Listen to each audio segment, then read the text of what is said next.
Evangelho de Mateus, capítulo 10, versículos de 1 a 4. Tendo convocado seus 12 discípulos, deu-lhes Jesus poder de expulsar os espíritos imundos e de curar todas as doenças e todas as enfermidades. Os nomes dos 12 apóstolos são: o primeiro é Simão, chamado Pedro, depois André, seu irmão, Tiago, filho de Zebedeu, e João, seu irmão, Filipe e Bartolomeu, Tomé e Mateus, o publicano, Tiago, filho de Alfeu, e Tadeu, Simão cananeu e Judas Iscariotes, que foi quem o entregou. Palavra da salvação. Comentário Mateus 10, de 1 a 4. Remígio de Alcherre. O evangelista narrou logo acima que o Senhor exortara seus discípulos a suplicarem ao Senhor da messe que mandasse operários para a sua messe. Sua exortação parece cumprir-se agora.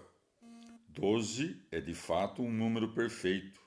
Vem do número 6, que também é perfeito, porque é composto das frações 1, 2 e 3, que formam o 6, que duplicado gera o 12.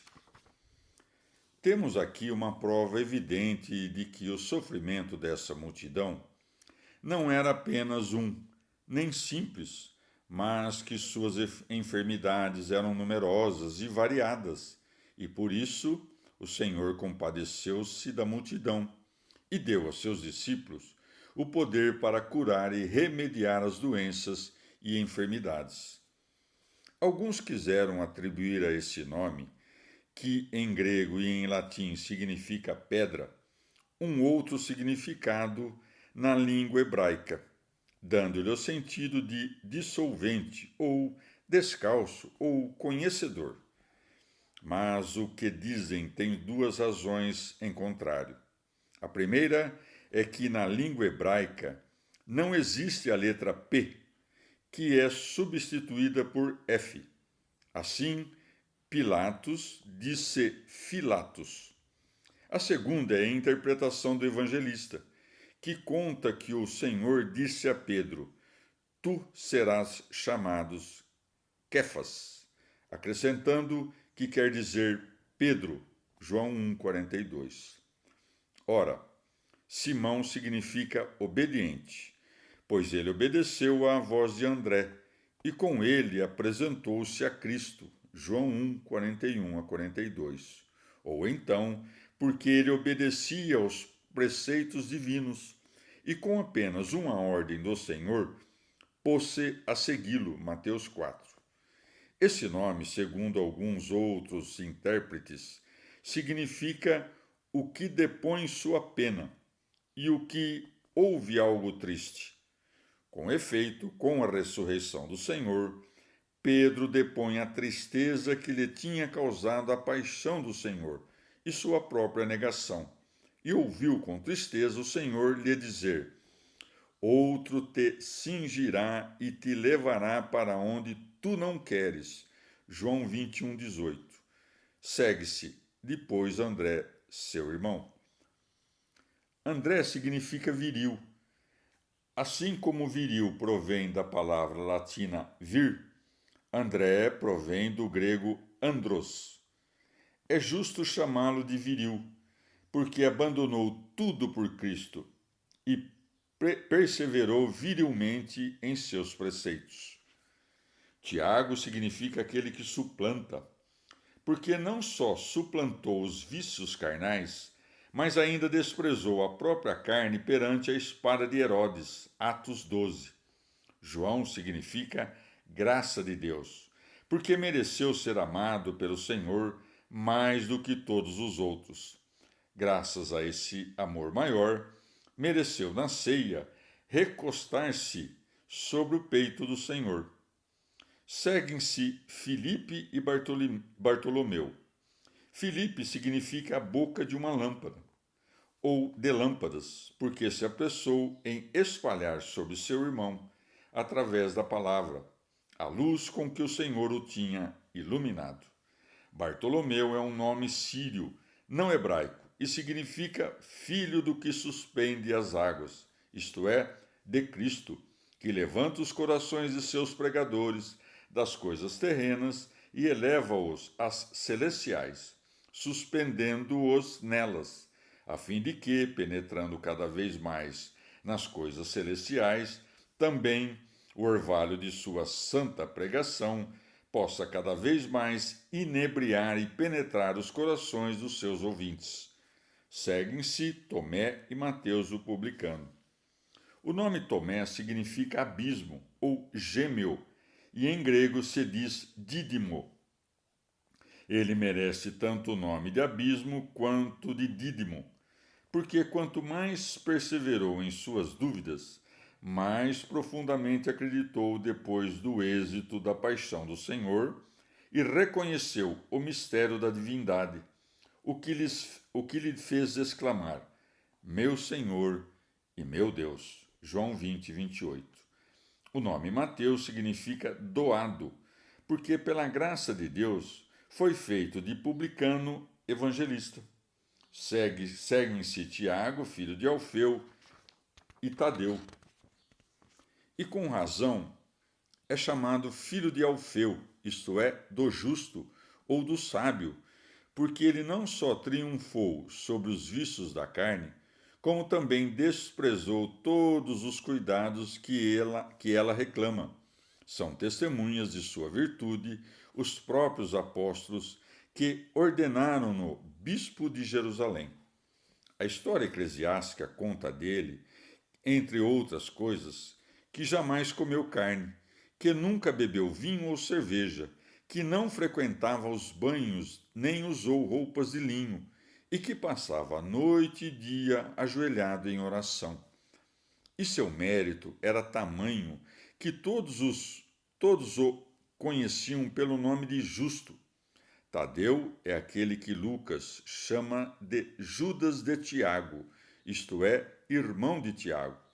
Em sua epístola, que a Igreja considera canônica, chama a si mesmo de irmão de Tiago. Judas significa aquele que confessou, porque confessou o Filho de Deus. Iscariotes também significa memória do Senhor, porque perseguiu o Senhor, ou também memorial da morte, porque meditou em seu coração o modo de entregar o Senhor para a morte. Também pode significar sufocamento, porque estrangulou-se a si mesmo.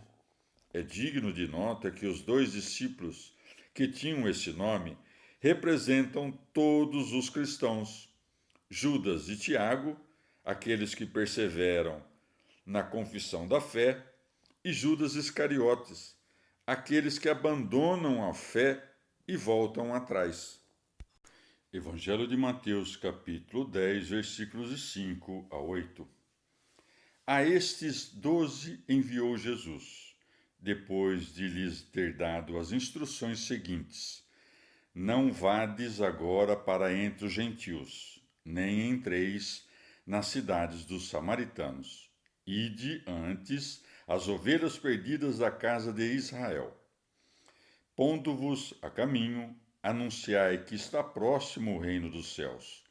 Curai os enfermos, ressuscitai os mortos, limpai os leprosos, expeli os demônios. Dai de graça o que de graça recebestes. Palavra da salvação. Comentário Mateus 10, de 5 a 8. São João Crisóstomo. Observai a oportunidade da missão. Envia-os logo depois que o viram ressuscitar um morto, comandar o mar e fazer outras coisas semelhantes, e depois de lhes ter dado por palavras e por obras provas suficientes de seu poder. Também envia-os primeiramente aos judeus, para que se exercitassem na Judéia, como em uma escola, e aprendesse a lutar contra a terra inteira, exercitando-os como a frágeis passarinhos que se preparam para voar. Deuteronômio 32. Também para que não pensassem que Cristo nutria algum ódio por eles, por lhe terem ultrajado e dito que estava possesso pelo demônio, primeiro empenha-se em corrigi-los, proibindo aos discípulos qualquer outro ministério, enviando-lhes como médicos e doutores. Não somente proíbe-os de anunciar o evangelho a outros, antes dos judeus, mas também de que viajassem pelos caminhos que os conduziriam aos gentios. Não vades agora entre os gentios. E porque os samaritanos eram inimigos dos judeus, embora mais fáceis de converter à fé, não permite aos seus discípulos anunciar-lhes o evangelho antes de pregar aos judeus. Nem entreis nas cidades dos samaritanos. Impedindo seus discípulos de ir aos samaritanos e enviando-os aos filhos de Israel, que chama de ovelhas que perecem, e não de ovelhas que se separaram, busca sim, por todos os meios, perdoá-los e atrair seus corações. Vede a grandeza do mistério, vede a dignidade dos apóstolos. Não lhes ordena que anunciem coisas sensíveis, como a Moisés e aos profetas, mas coisas novas e inesperadas. Estes anunciaram bem terrestres, os apóstolos anunciam o reino dos céus e todos os bens que ele contém. Depois, porém, pararam de ocorrer, quando a reverência pela fé alastrou-se por todos os lugares. Se ocorreram depois, foram poucos e raros. Deus costuma fazer esses prodígios quando o mal chega ao seu extremo. É então que faz ver seu poder. Vede que se preocupa tanto com a diligência dos costumes quanto com os milagres, mostrando que os milagres, sem ela, nada são. Vede também como impede a soberba, dizendo: de graça recebestes, e como previne a impureza do amor ao dinheiro, dizendo: dai de graça. Ou, para que vissem que não são os autores dos benefícios, disse: de graça recebestes, como se dissesse: não dais nada que vos pertença, não o recebestes nem como recompensa, nem como preço do vosso trabalho. E como é uma graça que vos dei, dai-a como a haveis recebido, pois jamais encontrareis um preço que corresponda ao seu valor.